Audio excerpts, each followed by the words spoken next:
Aujourd'hui, on va parler de la halakha, hein. Est-ce que quand le mari il a reçu Shabbat plutôt que l'heure habituelle de recevoir Shabbat, plutôt que l'heure qui est écrite dans le calendrier, est-ce qu'automatiquement sa femme doit être obligée de le suivre et d'être Mekabel et Shabbat? C'est-à-dire que si le mari, par exemple, imaginons que Shabbat il rentre à 9h, le mari il a envie de prier à 7h, donc vers 7h30 ou 8h moins quart, il va être Mekabel Shabbat. Est-ce que sa femme, à la même heure, elle doit aussi elle est obligée d'être Mekabel et Shabbat sur elle, puisque son mari il a reçu Shabbat sur lui? Alors ce djinn-là, a priori, on peut l'apprendre de ce qui est marqué dans les Rishonim par rapport à de la 4 Nerot Hanouka, qu'on dit que normalement, il faut d'abord allumer Nerot Hanouka, après Nerot Shabbat, parce que si on fait le contraire, si on allume d'abord Nerot Shabbat, après, on ne pourra plus allumer Nerot Hanouka. Et les Rishonim, ils disent, tout cet halakha qu'on a dit qu'il faut d'abord allumer Nerot Hanouka avant Nerot Shabbat, c'est que quand c'est la même personne qui va allumer les deux Nerot, c'est-à-dire Nerot Shabbat, Nerot Hanouka. Mais si un il allume Nerot Shabbat, un il allume Nerot Hanouka, on peut d'abord commencer par Adlakat Nerot Shabbat. Qu'est-ce qu'on apprend de là? Que d'abord, que si jamais la femme elle va allumer Nerot Shabbat et le mari va allumer Nerot Hanouka, la femme elle allume Nerot Shabbat et après le mari peut allumer Nerot Hanouka, et on ne dit pas que comme sa femme elle a été Mekrabel et Shabbat en allumant les Nerot Shabbat, alors le mari ne pourra plus allumer les Nerot Hanouka. Donc c'est comme ça que la elle est dans le Shulchan Aruch, que quand une femme elle allume les Nerot Shabbat, c'est le cas inverse que j'ai posé la question, quand une femme elle allume les Nerot Shabbat, le mari il n'a pas reçu Shabbat, il pourra encore faire des melachot. Alors a priori on va dire qu'on peut apprendre pour le contraire, que quand le mari il a reçu Shabbat sur lui, la femme, elle n'est pas nigreret, elle ne doit pas suivre son mari. Donc ça veut dire qu'elle peut recevoir Shabbat à l'heure du calendrier normal, à condition que ça ne soit pas trop tard, parce que quand la majorité de la ville elle a reçu Shabbat, bon c'est autre chose, mais je parle quand la majorité de la ville n'a pas encore reçu Shabbat, la femme elle peut recevoir Shabbat à l'heure, alors que encore, même si son mari il a reçu Shabbat, elle peut encore ne pas recevoir Shabbat. Ça, c'est pour le premier point. C'est comme ça que c'est marqué dans Hazan Ovadia, que même s'il y a des holkim qui pensent que le mari doit plus, la femme elle doit plus suivre son mari, les marassés, comme il y a une mahloket et on connaît le principe que ça fait que des rabanan la kula, et ici c'est un din des rabanan, c'est pour ça que la femme, elle n'est pas obligée de suivre son mari.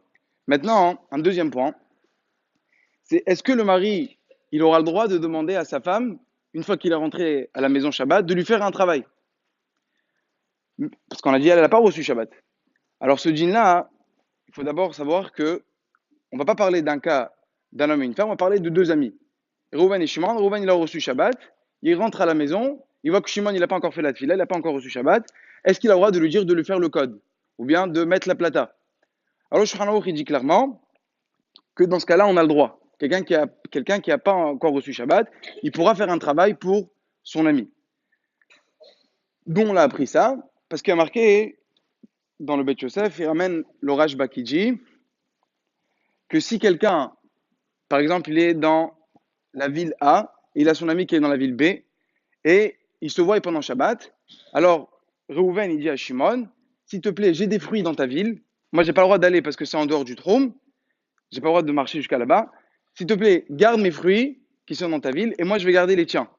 Dans ce cas-là, on dit on a le droit. Pendant Shabbat, on a le droit de demander ça. A priori, voilà que Reuven, il n'a pas le droit d'aller là-bas. Donc comment il peut demander de faire un travail à son ami que lui, il n'a pas le droit de le faire? Alors la réponse, c'est quoi? C'est qu'en vérité, ce travail-là, il n'est pas vraiment interdit pour tout le monde.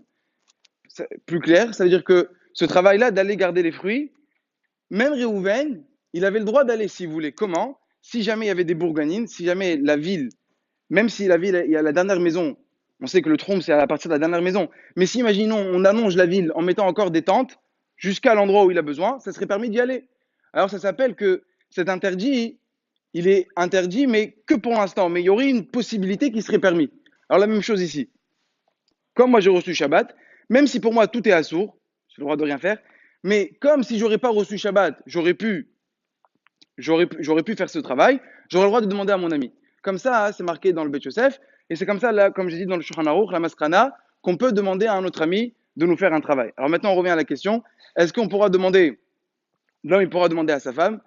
Alors dans Igrot Moshe, quand il parle du premier point, il parle d'un autre point, en même temps il parle, est-ce que le mari aura demandé à sa femme? Il dit que Yesh Lahmir, ou peut-être c'est Begeder Safek, c'est pas pareil, parce que comme sa femme c'est comme l'homme, et à part ça c'est comme Midin Yado Keyada, c'est-à-dire tout ce qu'elle fait, elle, c'est lui qui est en train de faire, et c'est lui qui lui demande clairement de le faire.